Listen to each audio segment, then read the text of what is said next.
কাউকে ঠকিয়ে তুমি ভেবো না জিতে গেছো, কারণ সময়ের ব্যবধানে তুমিও একদিন ঠকে যাবে। কি হবে মানুষকে ঠকিয়ে? একদিন তো মরতেই হবে।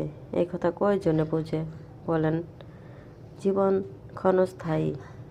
আজ ডাক দিলে আল্লাহ, আল্লাহর ডাকে চলে যেতে হবে। কয়জনই বা বুঝে? কিন্তু সবারই বোঝা দরকার। আমার দেখা অনেকেই আছে যে অন্যকে ঠকিয়ে তারা কখনো বড় হতে পারেনি। হয়তো হয়েছে ক্ষণিকের জন্য, কিন্তু সেটা হচ্ছে ক্ষণস্থায়ী। আর তাদের অবস্থা এখন অনেক শোচনীয়।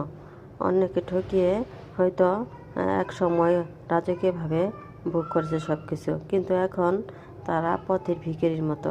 এই কথা কেউ বোঝে না। সময় একদিন ঠিকই আসবে। আর সবচেয়ে বড় কথা, আল্লাহ উত্তম পরিকল্পনাকারী। আল্লাহ পাক সবাইকে ছাড় দেয়, তবে ছেড়ে দেন না।